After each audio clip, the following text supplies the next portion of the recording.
Ya está. Vamos a iniciar en el nombre del Padre, del Hijo, del Espíritu Santo. Amén. Hijo del Dios Espíritu. te salve María, llena eres de gracia, el Señor es contigo. Bendita eres entre todas las mujeres y bendito es el fruto de tu vientre Jesús. Santa María, Madre de Dios, ruega por Ruega por nosotros los nosotros pecadores, pecadores, ahora y en la hora de nuestra muerte. Amén. Gloria al Padre, gloria al Hijo y gloria al Espíritu Santo, como era como en era un en el principio, principio, es ahora y ahora y siempre, siempre, por por los los siglos de los siglos de los siglos. siglos. Amén. Amén. Ave María Purísima, sin pecado Pecado concebida. concebido. Del Padre, del Hijo, del Espíritu Santo. Amén. Bueno, siguiendo con el gran Teófilo de Antioquía, San Teófilo de Antioquía, vemos cómo él muestra que incluso el cristianismo, recuerden que está discutiendo, ¿no? Con el paganismo a partir de sus propias fuentes.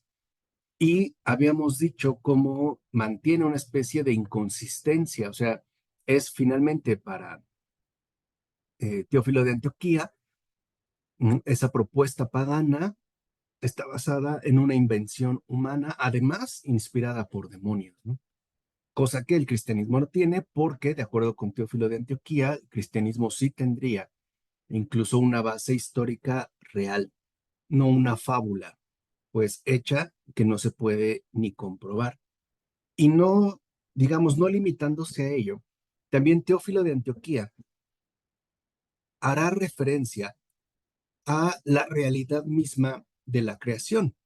Por ejemplo, ¿se acuerdan que había hablado de la semilla, ¿no? Para hablar de la resurrección, cómo la semilla cae en tierra, finalmente muere y no obstante aparece algo nuevo, ¿no? También dice, por ejemplo, Teófilo, que muchas veces se afirma que el mundo tiene semejanza con el mar, que es parecido al mar.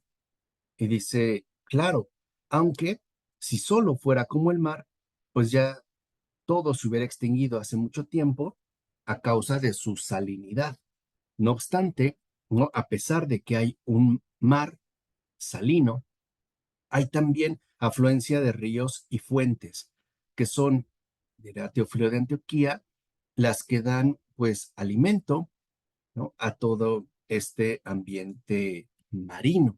Dice, y lo mismo ocurre en el caso del mundo, porque en efecto, si en el mundo solo hubiera mal o solo hubiera pecado, pues ya se hubiera extinguido hace mucho tiempo. No obstante, Dios mismo nos ha concedido ríos y fuentes de renovación que hemos recibido por medio de su ley y sus profetas y que nos permiten acceder a fuentes inagotables de bondad, de dulzura y de misericordia. Y también añadirá, digamos, estableciendo este paralelismo, en Teófilo de Antioquía, que así como en el mar hay islas que son habitables, que incluso, ¿no? Suelen ser bastante fértiles, que tienen pequeñas bahías o puertos para que puedan alcanzar refugio los que se ven perjudicados por tormentas. De la misma manera, Dios mismo, al mundo continuamente atormentado y sacudido, agitado por las olas de pecado, les dio como pequeñas islas, que Teófilo de Antioquía llama congregaciones llamadas iglesias santas, y que están en el mundo estas congregaciones, ¿no? Es decir, las comunidades cristianas, la iglesia, pues, ¿no? En sus respectivas sedes, aparecen precisamente como islas de salvación, como puertos acogedores en los que anidan las enseñanzas de la verdad y en las que pueden encontrar refugio y salvación todos aquellos que así lo deseen, ¿no? Donde el único requisito o el único criterio para poder alcanzar ese puerto de salvación en estas congregaciones llamadas iglesias santas es que se conviertan en verdaderos amantes de la verdad. Y esto también es interesante porque vemos cómo para el cristiano el mundo mismo, en su constitución creatural, nos habla de la providencia divina, ¿no? O sea, hoy diríamos que tiene un significado mayor que el que nosotros podríamos ver a primera vista. Dice, y añade San Teófilo, y de la misma manera que hay otras islas que son rocosas, secas, estériles, que están llenas de animales salvajes y que incluso son inhabitables, que dañan a navegantes y a los que padecen naufragio, ¿no? De la misma manera, existen en el mundo esos pequeños como eh, lugares donde se enseña el error. Es decir, y lo manifiesta de manera concreta al hablar de las sectas. Y lo que dice, en este caso, eh, Teófilo de Antioquía, es que el problema de las sectas está en que terminan destruyendo a todos los que ingresan en ellas. ¿Sí? Ese es el problema con las sectas. O sea, terminan destruyendo a sus propios miembros porque se muestran como refugios que en realidad no conducen a la salvación de la verdad, sino al extravío. Y por ende terminan siendo destruidos por el error. Y también va a hablar del sol y de la luna. Por cierto, Olivia, bienvenida. Buenas noches, espero que estés muy, muy bien. Por eso va a decir Teófilo de Antioquía que también el sol es símbolo de Dios y la luna del ser humano. Porque, ¿no? El sol es muy diferente de la luna, tanto en capacidad como en brillo. Dice, y lo mismo podemos entender de la enorme diferencia que hay entre Dios y la humanidad. Además, el sol nunca padece disminución, lo mismo que Dios.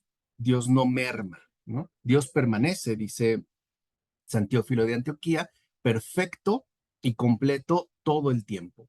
Siempre está lleno de luz, de poder, de saber, de sabiduría, de inmortalidad y de todos los demás bienes. La luna, en cambio, que es símbolo del ser humano, perece cada mes.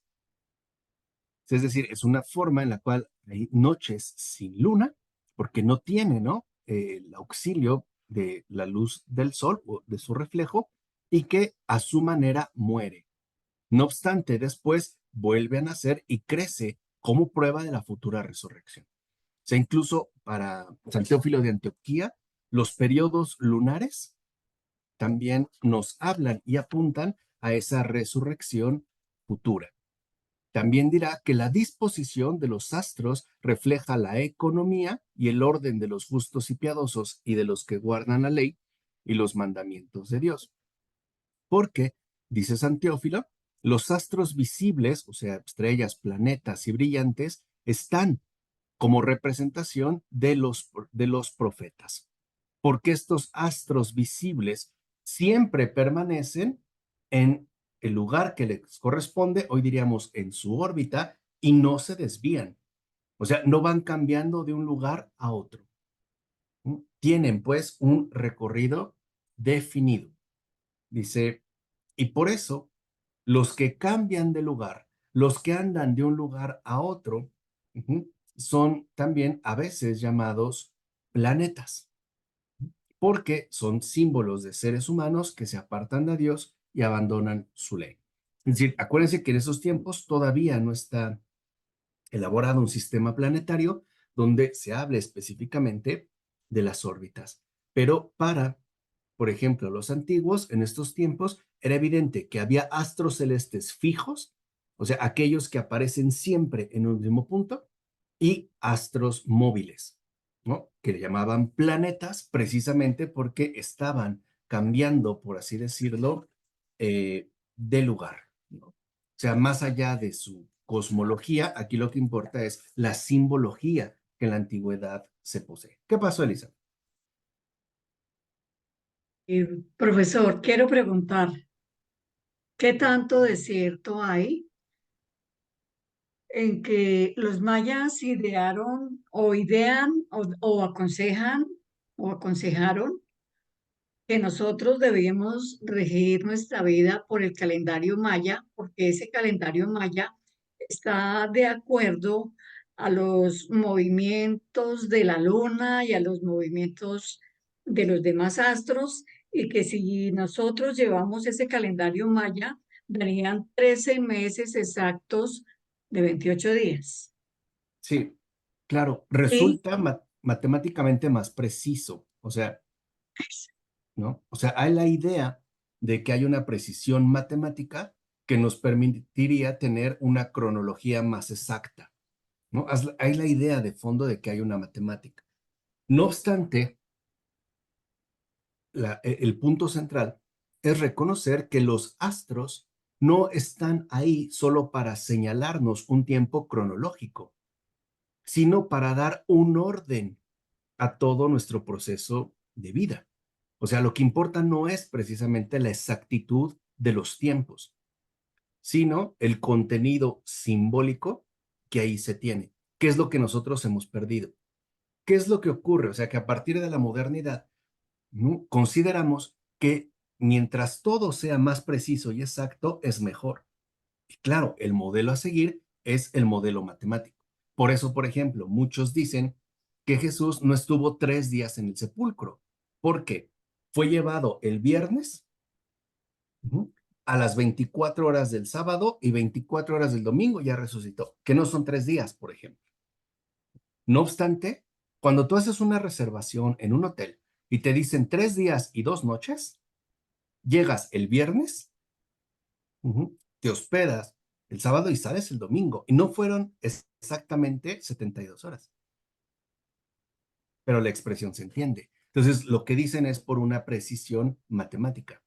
¿Qué es ahí lo que falta? Que aún siendo, y eso sí es innegable, de una precisión matemática más clara o de una rigurosidad, ¿no?, numérica más precisa, eso no le quita como el trasfondo o el significado que se encuentra en este caso vinculado a la luna y al sol, ¿no? Porque al final ni la luna ni el sol están llamados a determinar nuestra vida, sino que son elementos que nos hablan de algo más profundo.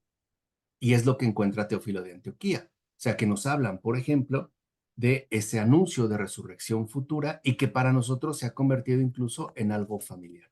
No sé si fui claro, Elizabeth. Sí, profesor, es que ellos decían que que esos meses de 28 días, 13 meses de 28 días, nos traían armonía y paz, que es lo que nosotros hemos perdido con el calendario gregoriano. Ujú. Claro, y eso también entiendes que tiene un trasfondo de decir que una cultura no cristiana es más benéfica que la propia cultura cristiana. O sea que si nosotros renunciamos al ordenamiento cristiano o a la cosmovisión cristiana, pues vamos a obtener una paz perdida o un bienestar que hemos dejado de lado. O sea, esa es justo la exaltación del neopaganismo, ¿no? O sea, Ah, considerar que el paganismo tiene más relevancia que el cristianismo que se nos ha impuesto. Esa creo que es la pretensión de fondo. ok, gracias, profesor. Qué pasó, Paola?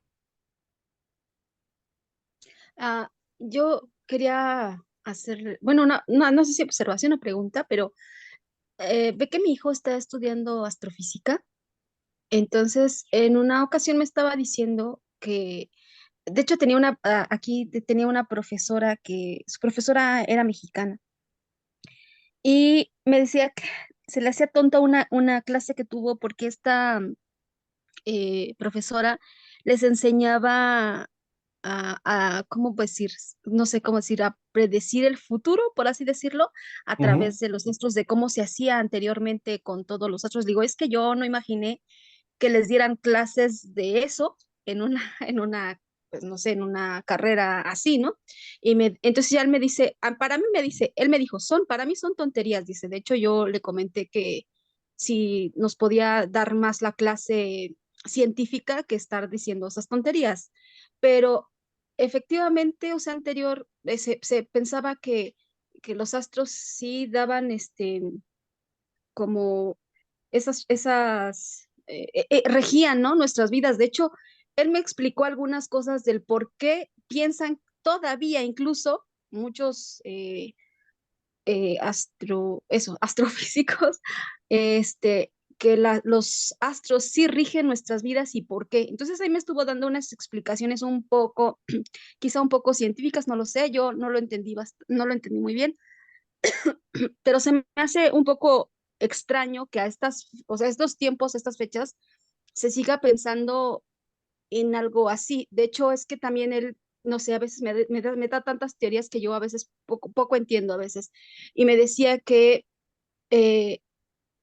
que el pasado sí existe porque, por ejemplo, cuando nosotros vemos una estrella, pues a lo mejor puede ser que esa estrella ya murió hace miles de años y nosotros todavía estamos viendo la luz que emite, ¿no? Entonces sé que Ujú. lo mismo pasa en otros lados, o sea que nuestras vidas podían ser, o sea, cosas que ya pasaron se pueden, en teoría, ¿no?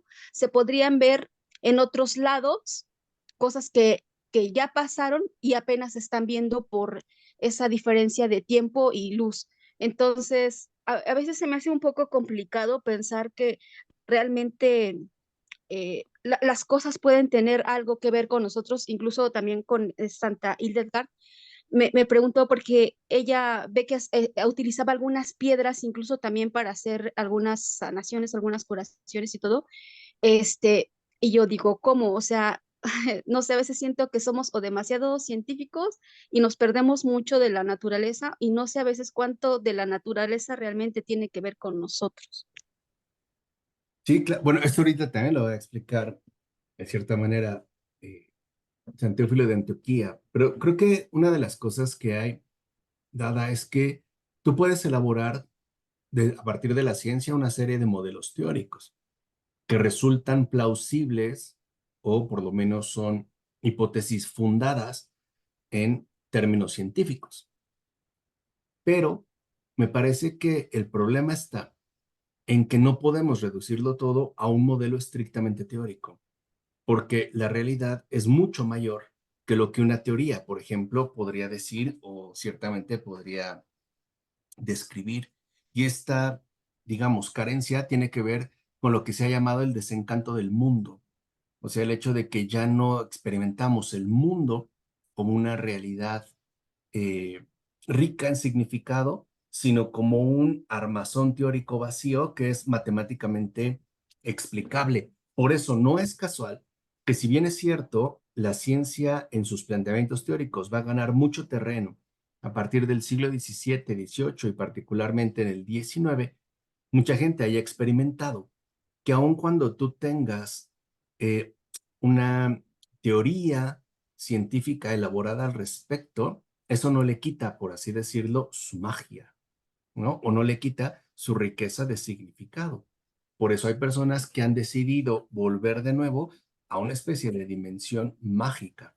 Ahora, conectándolo con Santa Hildegarda de Bingen, es que Hildegarda, como muchos otros también, reconoce que al final las plantas, las piedras, siguen siendo criaturas divinas y están ahí para nuestro bien. O sea, están ahí para, ¿no?, darnos un beneficio. Por eso la herbolaria, por ejemplo. ¿No? Las plantas tienen, en efecto, y lo sabemos, ¿no?, dimensiones curativas fundamentales, pero están pensadas, pues, en este caso, para nosotros. No es algo que haya sido meramente accidental, ¿no? Sino que pensamos que tenemos que tomar una postura, por ejemplo, ya sea que yo me vuelva estrictamente cientificista, entonces no acepto otras cosas o rechazo eso y me voy a otro tipo de planteamientos, que es por lo regular lo que hoy en día está sucediendo. Pero creo que nos hace falta, en pocas palabras, nuevamente una comprensión que no excluye lo sobrenatural, o sea, que lo incluye y además lo rescata. Por ejemplo, San Teófilo de Antioquía, cuando habla ahora del ser humano, dice lo siguiente: en cuanto a la creación del ser humano, su formación es inexpresable al modo humano, o sea, no hay manera de que nosotros podamos explicar siguiendo los elementos humanos que tenemos, no hay modo de explicar la creación del ser humano, aun cuando, como dice Teófilo de Antioquía, ¿no?, la propia escritura nos dé algunas indicaciones al respecto. Por ejemplo, dice Teófilo, el hecho de que Dios diga, hagamos al hombre a imagen y semejanza nuestra, dice, con eso da a entender que ante todo el ser humano tiene una dignidad especial. O sea, no fuimos hechos de la misma manera que todo lo demás. Eso es lo primero, ¿no? El hecho de que Dios dijera, hagamos al ser humano, a la humanidad, a nuestra imagen y semejanza, indica de entrada que nuestra dignidad es una dignidad especial. O sea, no somos una criatura cualquiera. Dice, porque habiendo dicho y hecho todas las cosas por medio de su verbo, las considera secundarias y solo asume la creación humana como algo digno para llevar a cabo con sus propias manos. Por ejemplo, cuando en el Génesis dice, ¿no? Que tomó tierra y le insufló el espíritu de vida. Con ninguna otra criatura, digamos, en el significado que nos quieren transmitir, con ninguna otra criatura se tomó esa molestia. Dios dijo y se hizo. Con nosotros no. Ahora, ¿por qué tomó tierra? ¿Por qué no de agua o de hierba? ¿Por qué tierra, precisamente? ¿Qué podrían decir? ¿Por qué tierra? ¿Por qué no agua? ¿Por qué no un puñado de hierbas? ¿Por qué no una flor o un cuerno de jabalí o una aleta de ballena? ¿Por qué tierra?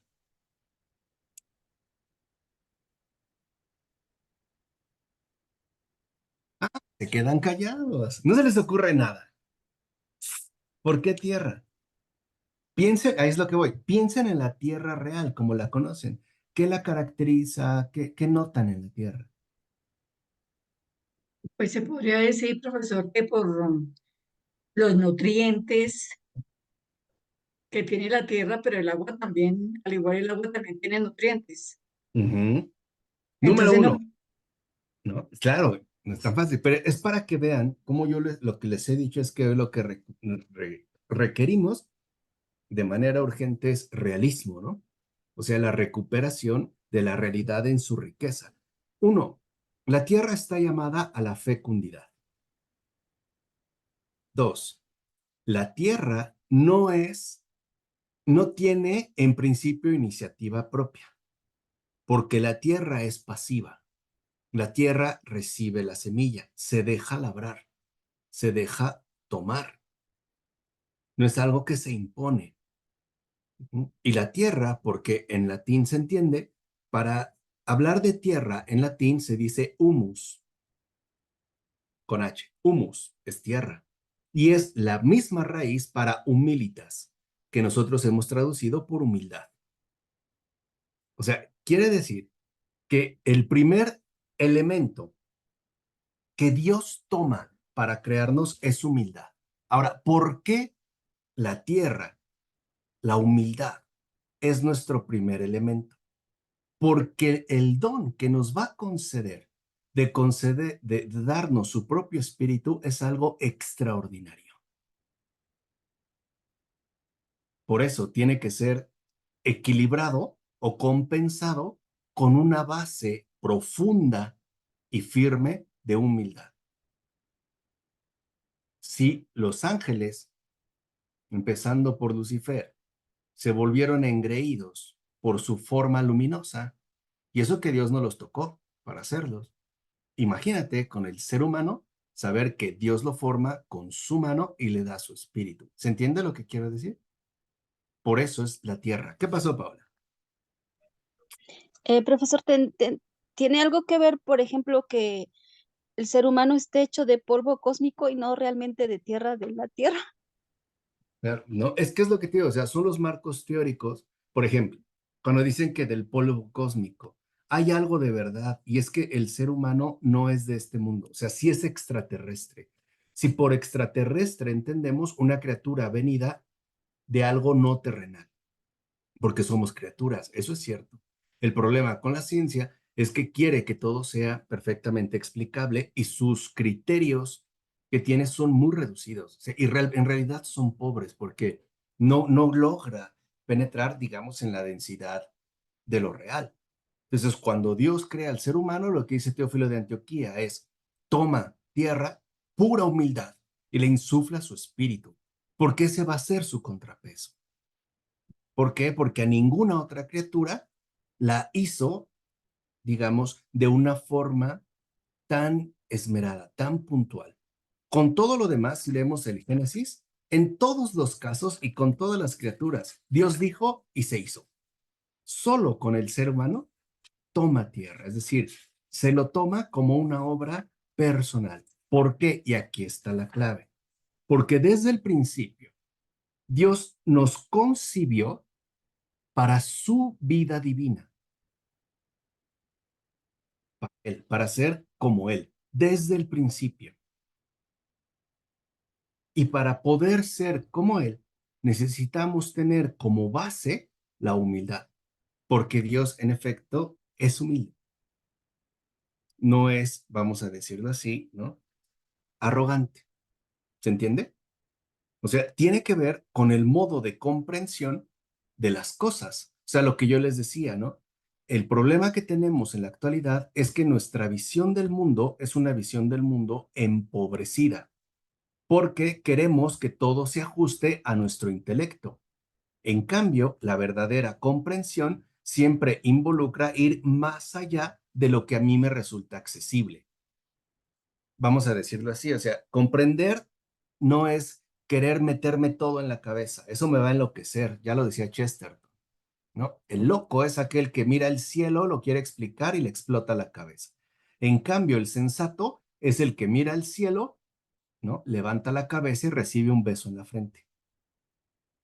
O sea, son como movimientos contrarios, ¿no? Comprender es salir de uno mismo y no aferrarme a mis propias teorías o a mis propias limitaciones. Entonces, por eso es que en el caso del Génesis, ¿no? Va a ser muy importante para todos los padres de la iglesia y en general, ¿no? Para todos los creyentes, por la riqueza de significado que ahí se contiene. Por ejemplo, dice, añade Teófilo de Antioquía, Dios mismo puso al ser humano en el jardín para que lo trabajara y lo cuidara.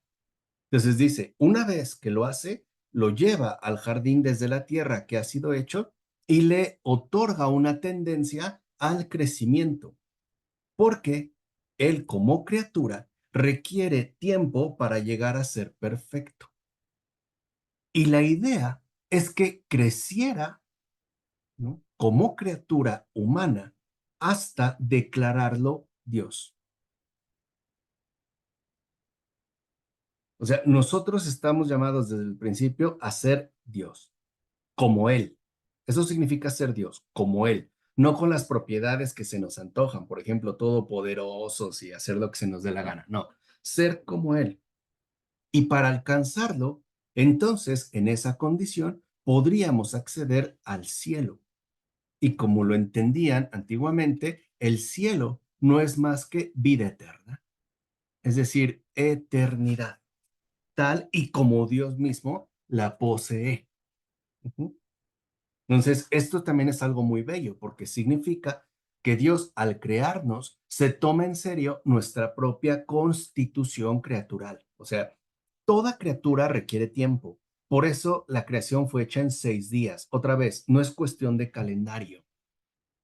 Es una indicación simbólica que nos dice que la creación está regida por el tiempo. Dios no. Y nosotros también necesitamos tiempo. Entonces, la criatura humana, ¿no? Varón y varona, Adán y Eva, requerían tiempo para llegar a esa perfección de Dios. ¿Mm? Era un proceso. El demonio lo intuye y por eso interrumpe este perfeccionamiento. Vamos a decirlo así, ¿no? Eh, lo destruye, pero la intención originaria no cambió. ¿Entiende? Eso no se modificó. Entonces, como empieza a ver también Teófilo de Antioquía, vemos cómo a partir, por ejemplo, del Génesis, se puede entender mucho de la propia realidad humana. Por ejemplo, dice Teófilo de Antioquía, el ser humano fue hecho intermedio, es decir, ni del todo mortal ni completamente inmortal, sino capaz de ambas cosas.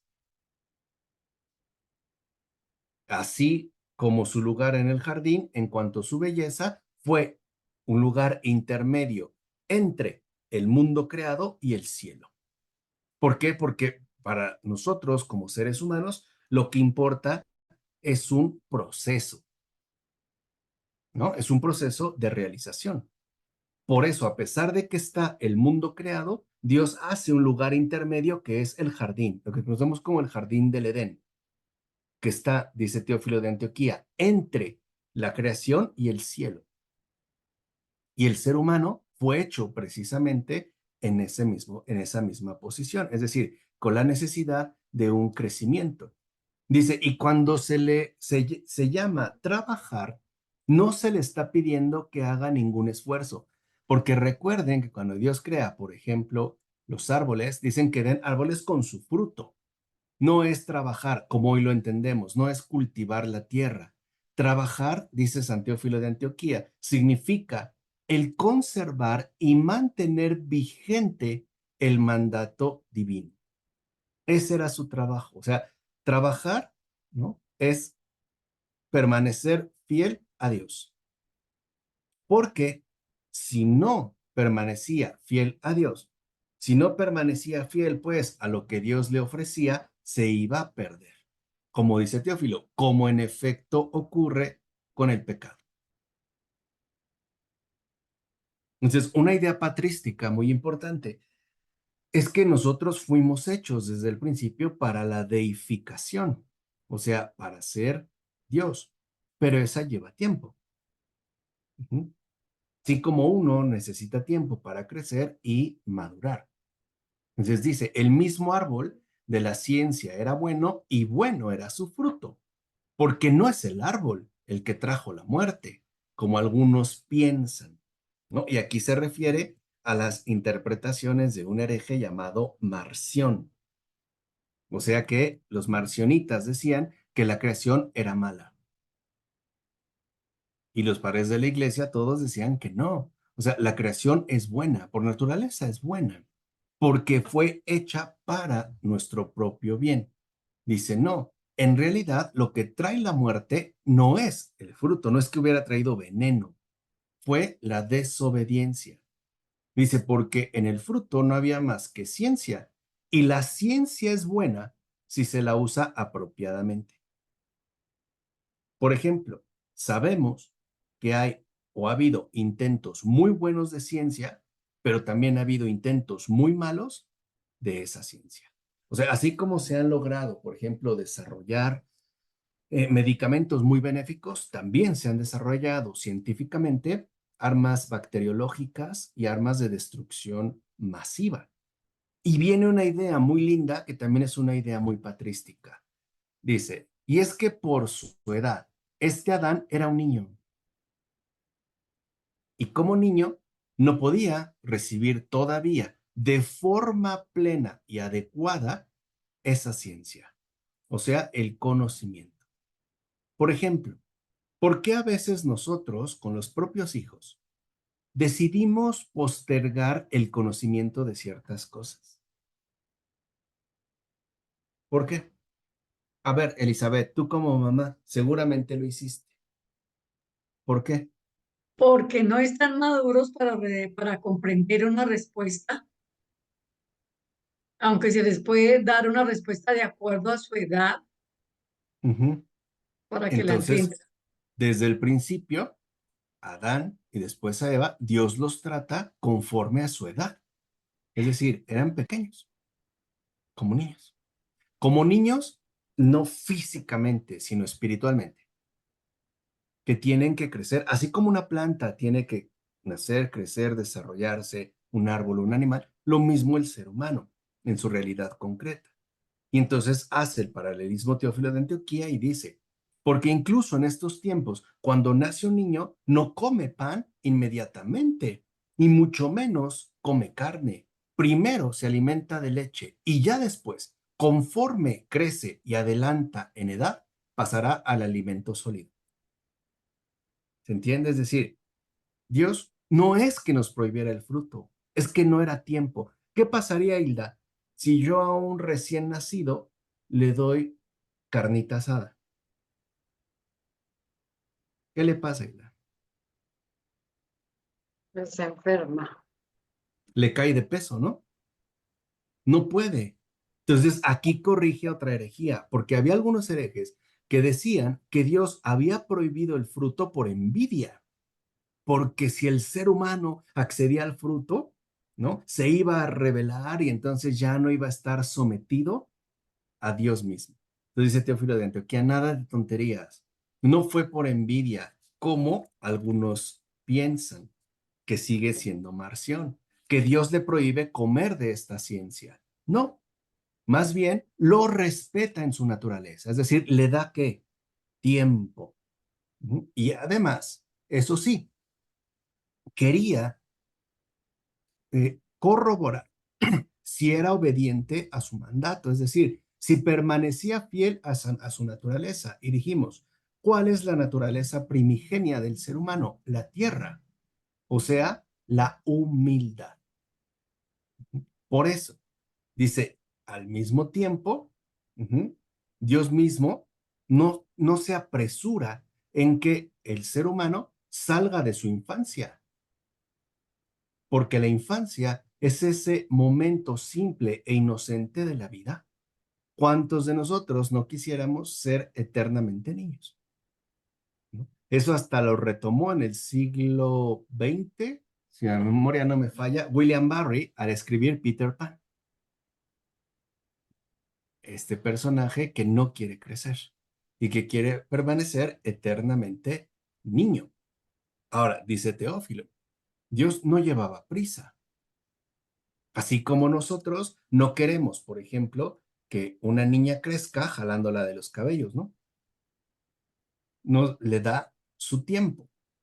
Dice, por otra parte, si una ley indica abstenerse de algo y alguien no lo obedece, es claro que la ley no es la que trae el castigo, sino la transgresión, o sea, la desobediencia. Y esta es también una idea patrística muy común. Los padres de la iglesia van a sostener que el problema fundamental en relación a la caída no es la soberbia, porque no la tenían. Un niño no es soberbio, sino la desobediencia. Esto sí.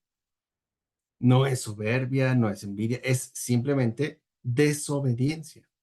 Dice, y claro, ¿qué es lo que vemos? Que la desobediencia gana para el primer formado que él fuera expulsado del jardín.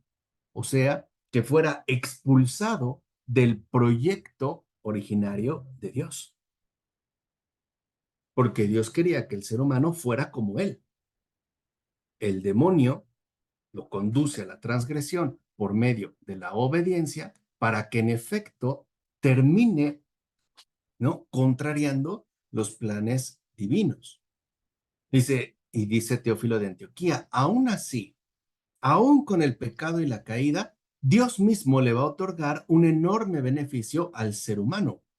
¿Cuál? El que no permaneciera para siempre en pecado.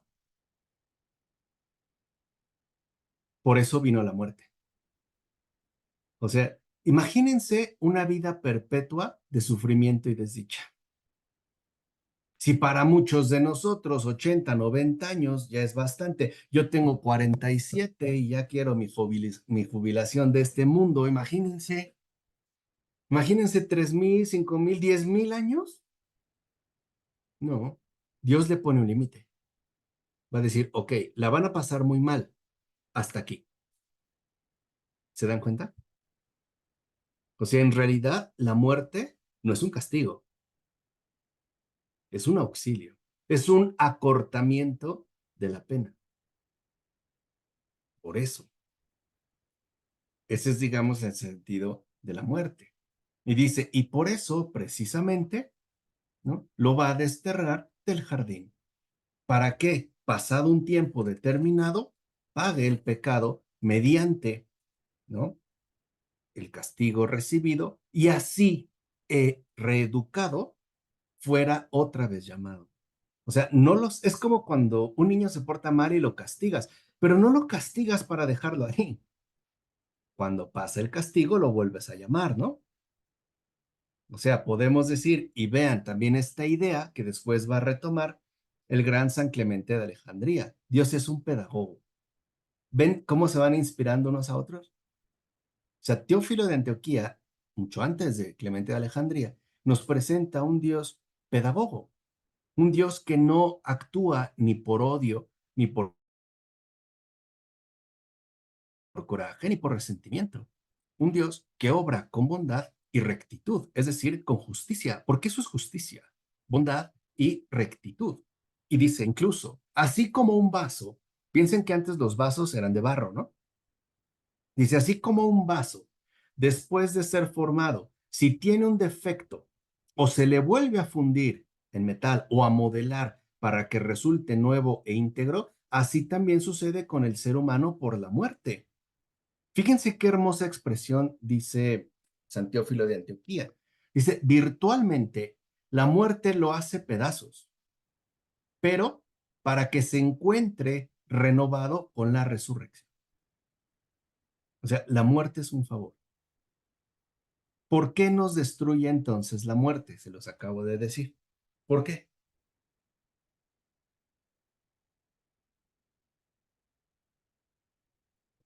Uy, hoy se andan dormidos, ¿eh? Porque lo acabo de decir con el ejemplo del vaso.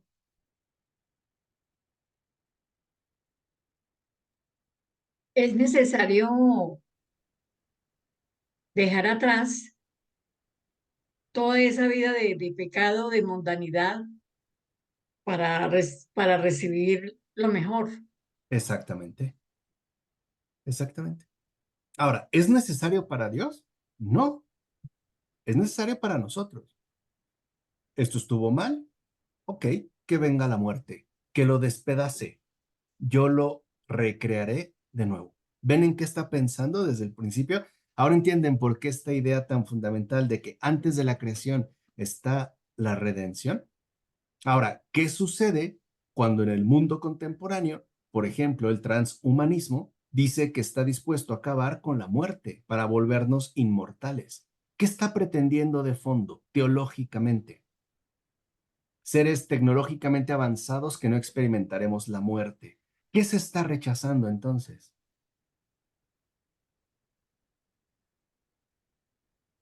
La misma humanidad. La resurrección que Dios nos ofrece. Eso es lo diabólico. Eso es precisamente lo diabólico. Por eso cuando se habla de la ingeniería genética, eliminar las enfermedades, los padecimientos, hasta volvernos inmortales, de fondo la pretensión es rechazar esta recreación que Dios nos da a través de la muerte. O sea, rechazar, quitar la muerte es quitar la recreación divina. O sea, es negar la resurrección, pues. Ese es el propósito de fondo del transhumanismo. Dice, en cuanto a que Dios llame y diga, Adán, ¿dónde estás? No lo hace porque lo ignore, no lo hace porque lo desconozca, sino porque tan bueno como es, le da la oportunidad de arrepentimiento y confesión. Ya se los había dicho, ¿se acuerdan? Qué fácil era para Adán decir, lo siento, perdón, fallé, no, le echa la culpa a Eva. Y Eva igual. Ni siquiera decir, mira, perdóname, perdónanos, lo hicimos mal, me arrepiento. No, la serpiente. O sea, aún así se les da la posibilidad de arrepentimiento y confesión. ¿Qué hubiera pasado si lo hubieran hecho en ese momento?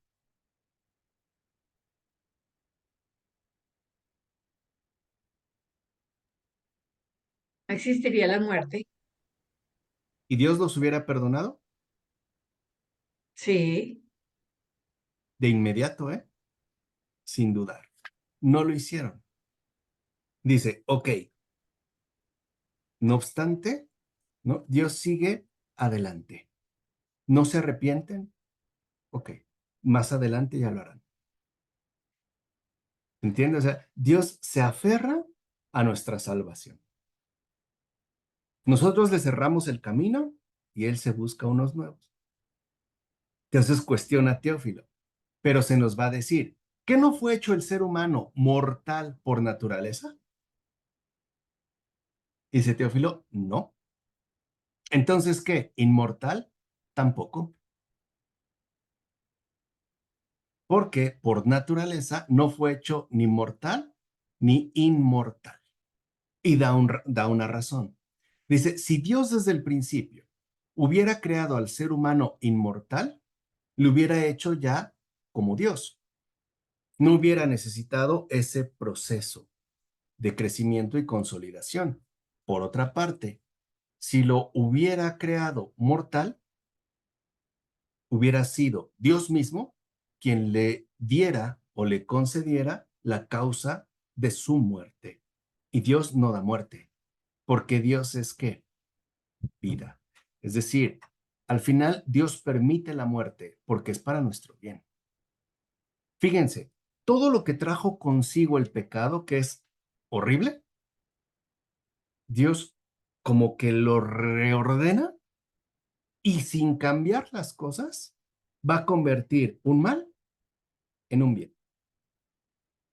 Dice, entonces, el ser humano fue creado capaz de ambas cosas, tanto de convertirse en mortal, como en efecto sucedió, como de convertirse en inmortal, como Dios esperaba. No había ni mortalidad ni inmortalidad.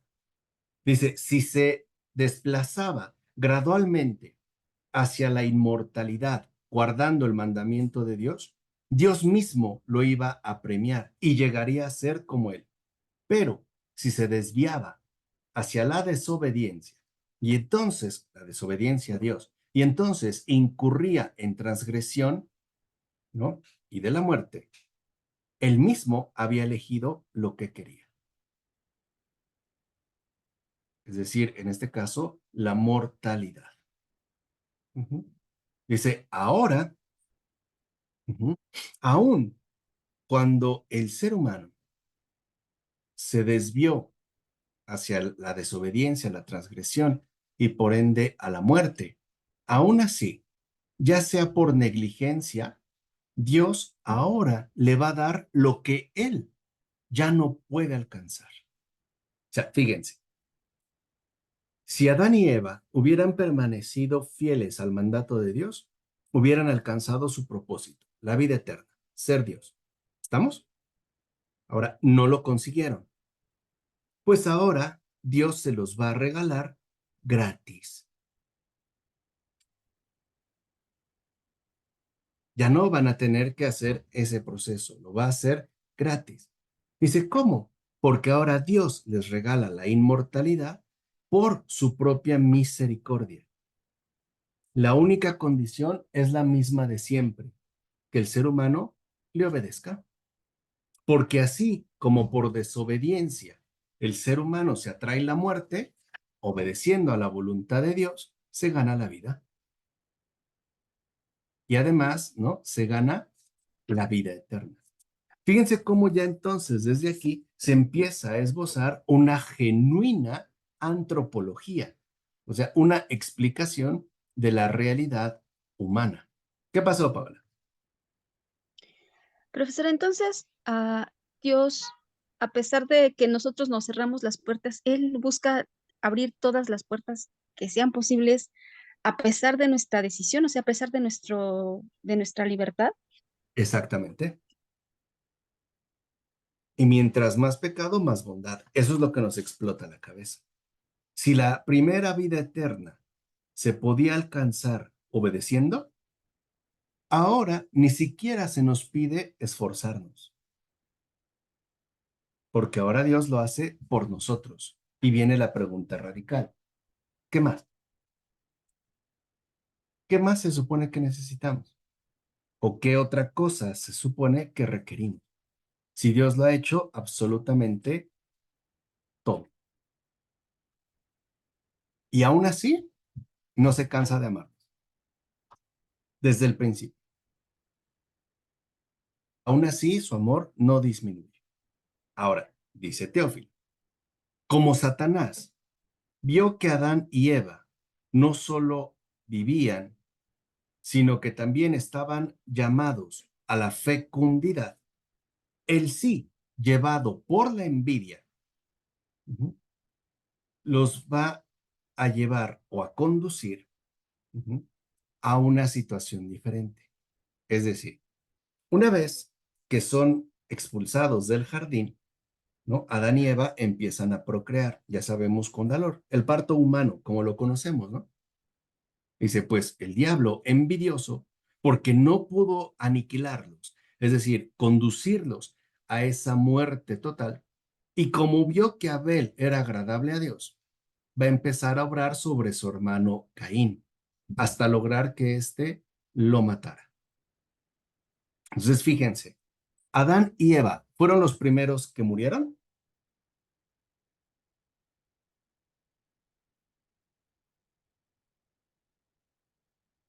Primero fue Abel, ¿no? Abel, ellos no. O sea, fíjense hasta dónde llega la muerte, hasta la descendencia. El que muere primero es Abel. Y dice, y así comenzó la muerte en este mundo, no de inmediato, sino por un, digamos, un proceso. Un proceso que, como dice Teófilo, se fue abriendo camino hasta el presente en todo el género humano.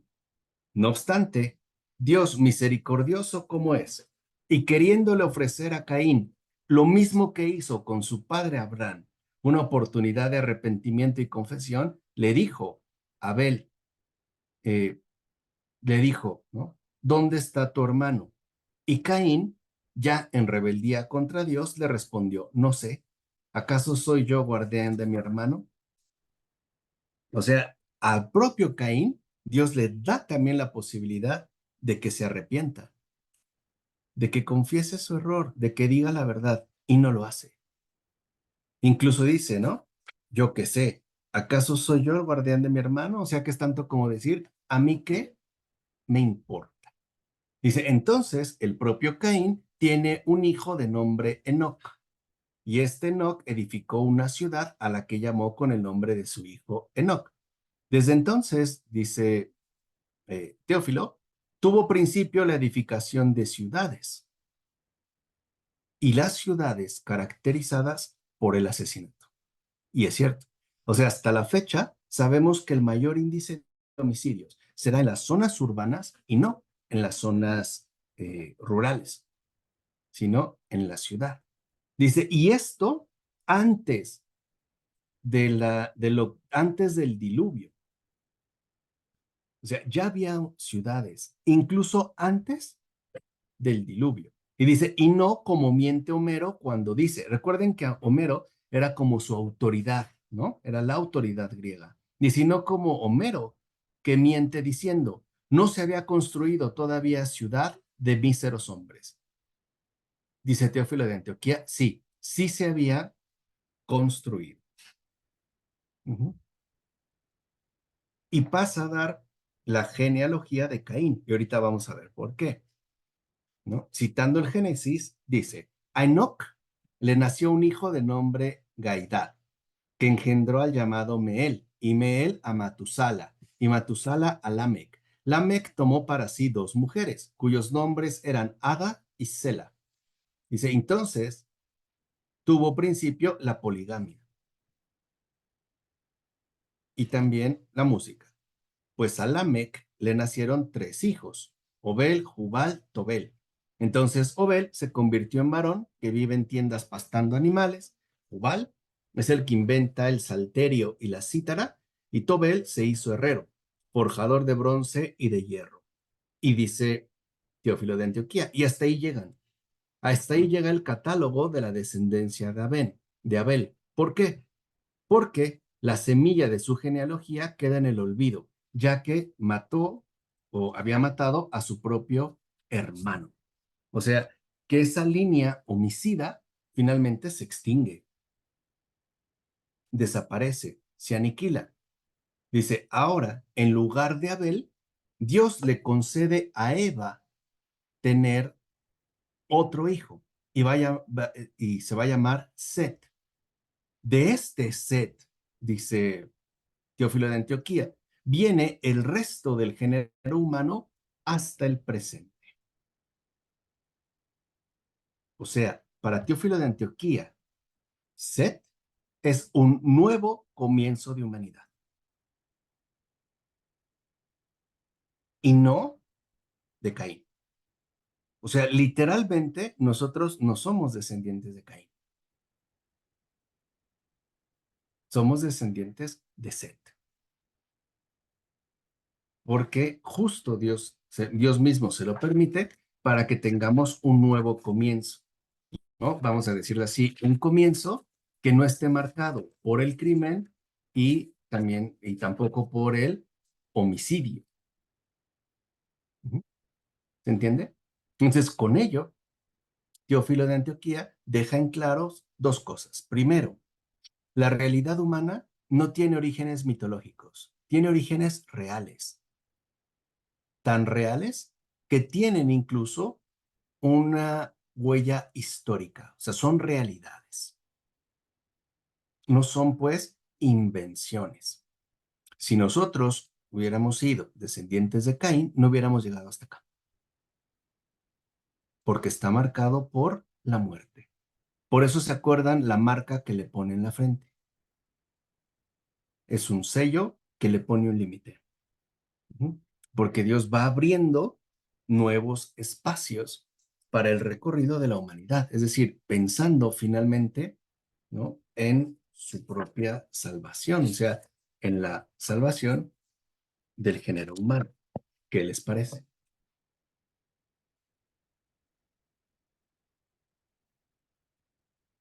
Tiene que ver, incluso, ojo, no estamos hablando de una interpretación exhausta, potente del Génesis, pero si se dan cuenta, no tiene nada que ver con la mitología pagana.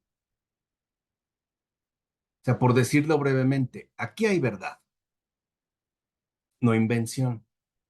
Aquí hay verdad, no mentira. Aquí hay rectitud, no extravío. O, por decirlo brevemente, aquí hay cristianismo, no paganismo. O sea, el cristianismo también nos concede una comprensión conforme a la verdad y no a la pura invención. Por eso, ya como veremos la siguiente ocasión, porque hoy sí los veo muy cansados y cansadas, ¿no? Más que yo incluso, ¿no?, va a ser un contraste con los planteamientos paganos. Y lo que va a mostrar es que prácticamente no son más que incoherencias, por no decir ridiculeces. ¿De acuerdo? ¿Preguntas, dudas, comentarios? A mí me vuela la cabeza a lo mejor no con la información, sino el tratar de entender el amor de Dios. De hecho, yo tengo una pregunta, profesor, pero espero que no suene muy fea. Ujú. Este, eh, bueno, ya ve que luego yo estoy escribiendo mis historias. Entonces, mm, estaba pensando, por ejemplo, cuando es en el amor de la pareja, que bueno, ya vimos todo lo del matrimonio y todas esas cosas, pero eh, en el caso, por ejemplo, de Dios, si la iglesia es esposa de Cristo, no sé, perdón, digo, no quiero ser o sonar tonta, no sé, pero en el caso, por ejemplo, de Cristo con su esposa, la iglesia, Cristo puede tener esos sentimientos de amor, o sea, románticos hacia su esposa, y cómo son, o sea, cómo serían, cómo es, o sea, si en una pareja hay toda esa intimidad y todo, ¿cómo sería ese amor de Dios hacia la iglesia? Pues exactamente así, igual. Es decir, es un amor entregado que no evita el contacto, sino que busca la comunión plena entre uno y otro. O sea, Cristo se da por entero a su iglesia. ¿Qué espera de la iglesia? Que también se dé por completo Cristo. Esas son las nupcias, ¿no? Que involucra una compenetración de todo lo que somos. No solo una penetración física, como nosotros lo hacemos, sino una Mm. compenetración de todo lo que somos, es decir, con nuestro cuerpo, con nuestro espíritu, con el alma entera, o por decirlo con pocas palabras, con todo el corazón, porque a veces pensamos que es como una relación, vamos a decirlo así, muy formal, ¿no? O muy a distancia. No, con Cristo es la entera cercanía y también tiene esa ternura, tiene esa intimidad. Piensen, por ejemplo, en el libro del Cantar de los Cantares, ¿no?, que muchos padres leen justamente como una declaración que el amor de Dios, del amor de Dios hacia su esposa, o sea, en este caso hacia la iglesia, que sabemos también la iglesia es la humanidad renovada, ¿no? La está viendo, pues, como una entrega total. Y así como Cristo se ha entregado por completo a su esposa, pues también espera que su esposa se entregue por completo a él en cuerpo, alma y espíritu. Por eso el matrimonio es una figura de esta entrega total a la que estamos nosotros, ¿no? Llamados y convocados de manera personal y también de manera conjunta, porque creo que un poco tu inquietud va quizá en relación a lo que podríamos llamar lo erótico. Y acuérdense que lo Sí, erótico, sí.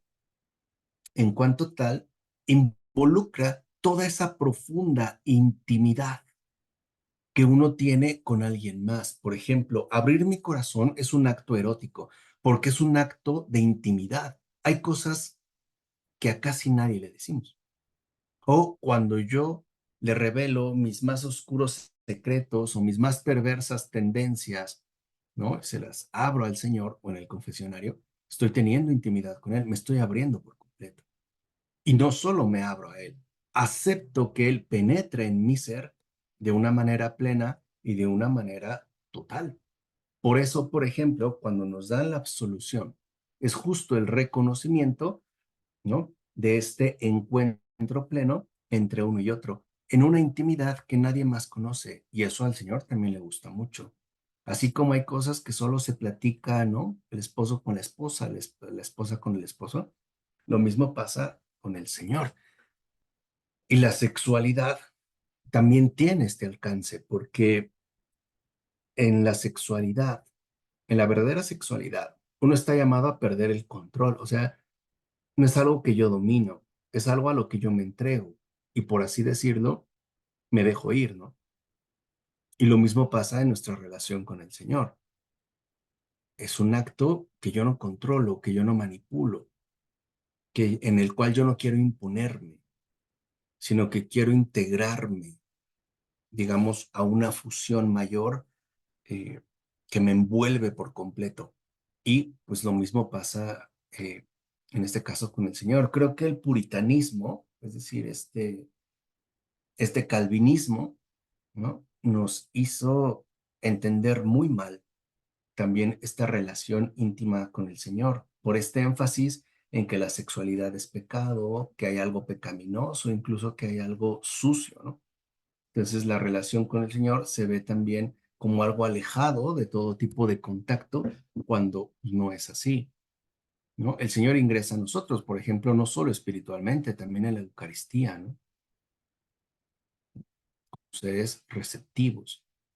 Y nosotros también esperamos tener fruto de aquello, las virtudes, las buenas obras, el cambio de la vida, es decir, también nos dejamos fecundar por el Señor, por su palabra, sus sacramentos, su gracia, su presencia. Esa es la tierra, que se deja sembrar por su Señor y que no le pone obstáculos, pues, para que Él realice su obra, ¿no? Pero bueno, eso es algo que ya tú realizarás de manera personal en tus relatos, tu novela o tus escritos, Paula. Sí, gracias. De hecho, es que, ¿sabe? Hay una película que salió hace tiempo de Santa Teresa de Ávila, que de hecho censuraron porque, no sé si usted la llegó a ver, porque ella, o sea, en las imágenes daba a entender alguna como parte, bueno, yo no lo veía así, o sea, del lado malo, pero la censuraron porque parecía así, ¿no? Como un Que orgasmo, Jesús, ¿no? ¿eh? Como un orgasmo. Sí, donde Jesús tocaba a Santa Teresa. Entonces, yo no lo veía así, o sea, pues yo veía, no sé, más allá, ¿no? De esa parte. Y a mí se me hacía bonito. Y de hecho, es que imaginarlo, o sea, pensarlo, se me hace, no sé, para mí es como aspirar al más grande amor. No se lo puedo describir, pero es que me hace pensar muchas cosas y yo digo, es que yo anhelo, yo quiero ese amor, o sea, ese, Y no a pues lo sí, mejor ajá, el de otra persona, porque siento que incluso las personas somos, por eso no encontramos a veces, ¿no? Yo pienso que no encontramos, bueno, las personas como yo, no encontramos a veces el amor, a lo mejor idealizado, en mi caso, ¿no? Yo como mujer de un hombre, ¿no? Entonces yo imagino el amor de Dios así y es para mí es, no, no sé, o sea, yo quisiera un amor así, o sea, quisiera vivirlo de verdad así. Entonces Pues para sí. mí es, no sé, es todo. Y pensarlo, o sea, a veces me llega a hacer ese tipo de dudas cuando el amor es así, ¿no? O sea, cuando existe, como usted estaba diciendo, esa relación, esa intimidad, y no lo había visto como lo acaba de describir. Entonces se me hace maravilloso. No, sí, claro, porque ese es justo, digo, otras de las dimensiones que en efecto se han perdido y eso es lo que el Señor quiere para cada uno de nosotros, el éxtasis total. O sea, el salir por entero de uno mismo para entregarme al amor que me espera, ¿no? En una nupcia irrompible, o sea, en una, digamos, en una unión ya inquebrantable, del todo por el todo, y que no solo es intelectual, emocional ni espiritual, también carnal, hacernos uno con él. Por eso, el amor entre pareja es preparación para ese amor. Esa es la relevancia del matrimonio, pero ya en otra ocasión ya lo haremos, o ya Hilda nos dará una exposición sobre la dimensión sacramental del matrimonio, pero eso ya será otra cosa. ¿Vale? ¿Preguntas, dudas, comentarios? ¿Qué pasó, Hilda? Es que ahorita que estabas hablando de lo de los ángeles, me surgió la duda de cómo, o sea, en qué momento creó Dios a los ángeles. Eso viene al, no me puedo acordar que venga en la Biblia, o sea, eso de la creación de los ángeles. No así por dos razones. Primera, porque la creación de los ángeles es una creación espiritual que no involucra todavía la dimensión material. Pero en el Génesis está anunciado, cuando al principio dice que Dios separó la luz de las tinieblas. Es decir, no es una creación material como sí es la creación que experimentamos. Son seres espirituales, ya estaban creados, pero ya estaban separados. Es decir, Pero son creación de Dios. son creación de Dios, pero no como la creación material. Por eso, ¿no? San Agustín lo comenta en su obra del comentario literal al Génesis, cuando dice, a ver, ¿qué pasa? Tu misma inquietud, ¿qué pasa con los ángeles? Ya estaban. Dice, ¿y cómo sabíamos que estaban? Porque en el Génesis dice que Dios separó la luz de las tinieblas, pero no hay sol, no hay día, no hay noche. Ya estaban. Pero al mismo tiempo ya se habían, digamos, definido unos o ya se habían distinguido unos de otros. Los que decidieron permanecer en la verdad y los que decidieron renunciar a esa verdad. No solo contra Dios, contra ellos mismos. ¿No? De renegar de sí mismos. Ya estaban separados. Por eso cuando viene la creación ya está como ese peligro latente, pero que como hemos insistido no era necesario incurrir en él, porque teníamos toda la gracia suficiente para salir adelante y rechazarlo. Pero bueno, no ocurrió. Pero sabemos que el amor no se dio por vencido, ni se ha dado por vencido. ¿Vale? Bueno, pues como siempre les agradezco mucho, espero que descansen, que tengan muy buena noche, que tengan mucha gracia, bendición, mucha paz, mucha claridad. Elizabeth, Umar, Marisol, Clara González, Hilda, Olivia, Paola, Edgardo que no estaba, Mariano en España, Gerd, eh, Marcela, sí es Marcela, ¿verdad? El nombre, Marcela, Clara Basto. Si alguien me está faltando, por favor, indíqueme, la hermana Rocío. Les mandamos también bendición y bueno, sigamos orando por nosotros para seguir juntos adelante. ¿De acuerdo? Sí. Muchas gracias, profesor. De verdad, Bueno, gracias. pues Gracias, profesor. Que cuídense, que descanse. descansen y que pasen buena noche, que tengan y entiendan bien la expresión, eróticos sueños con Jesús, Ay, sueños de amor total. Gracias, profesor. Vale. descansen, Dios lo muchas gracias. bendiga. A ustedes también. Gracias. Bye. Descansen, buenas noches.